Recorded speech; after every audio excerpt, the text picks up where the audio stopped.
Hello friends, स्वागत है आपका हमारे YouTube channel Saurabh BMS classes में। फ्रेंड्स, आज से हम पढ़ेंगे पदार्थ विज्ञान का टॉपिक सामान्य विज्ञानीय अध्याय। तो टॉपिक स्टार्ट करने से पहले हम ये देखेंगे कि आयुर्वेद में सामान्य से चिकित्सा किस प्रकार की जाती है।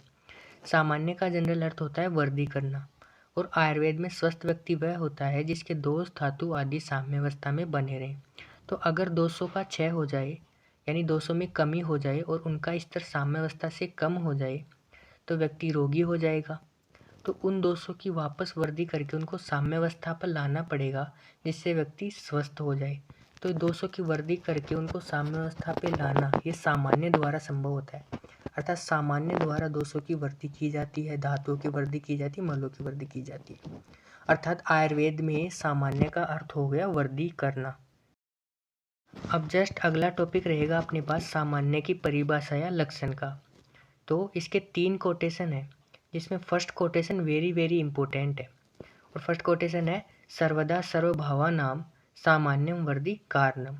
अर्थात सर्वदा यानी सभी कालों में सभी भावों में सामान्य वर्दी का कारण होता है। अर्थात आयुर्वेद में हर परिस्थिति में सामान्य वर्दी करता है। अब सेकेंड डेफिनेशन हो जाएगी सामान्य की, सामान्य एकत्व क्रम। अर्थात सामान्य एकत्व बुद्धि उत्पन्न करता है। अर्थात सामान्य एकत्व या समानता की बुद्धि उत्पन्न करता है। थर्ड सामान्य की डेफिनेशन हो जाएगी अपने पास तुल्यता ही सामान्य। अर्थात तुल्य अर्थ सादृश्यता को उत्पन्न करने वाला सामान्य कहलाता है। यानी तुल्यार्थता ही सामान्य, यानी तुल्य अर्थ या सादृश्य या समानता जो उत्पन्न करता है वह सामान्य कहलाता है। इस प्रकार सामान्य की तीनों डेफिनेशन कंप्लीट होती है। अब अगला जो टॉपिक रहेगा वो होएगा सामान्य के भेद का। तो सामान्य के 3 भेद होते हैं, द्रव्य सामान्य, गुण सामान्य, कर्म सामान्य। तो पहला प्रकार है सामान्य का द्रव्य सामान्य। जिन द्रव्यों में समानता होती है वे द्रव्य अपने समान द्रव्यों की वृद्धि करते हैं। जैसे मांस के सेवन से मांस धातु की वृद्धि होती है। अर्थात जिन दो द्रव्यों के स्वरूप में समानता होगी वे एक दूसरे की वृद्धि करेंगे। जैसे मांस के सेवन से मांस धातु की वृद्धि होती है। तो मांस और शरीर के अंदर स्थित जो मांस धातु है उन दोनों का स्वरूप समान है। तो आप मांस का सेवन करोगे तो शरीर के अंदर उसके समान स्वरूप वाली मांस धातु की वृद्धि होगी। यानी जिन दो द्रव्यों के स्वरूप में आपस में समानता है वह एक दूसरे की वृद्धि करेंगे। दूसरा सामान्य का प्रकार है अपने पास गुण सामान्य। समान गुण वाले द्रव्यों के सेवन से वृद्धि होती है। आपने द्रव्य सामान्य देखा तो उसमें तो समान स्वरूप वाले द्रव्य थे, पर गुण सामान्य में समान गुण वाले द्रव्य हैं। जैसे दुग्ध के सेवन से शुक्र धातु की वृद्धि होती है। यहाँ पे दुग्ध के गुण मधुर, शीत और स्निग्ध, शुक्र धातु के गुण मधुर और शीत स्निग्ध के समान हैं। यहाँ पे दुग्ध का स्वरूप और शुक्र का स्वरूप समान नहीं है, दोनों के गुण समान है। इसलिए समान गुण वाले द्रव्य एक दूसरे की वृद्धि करते हैं।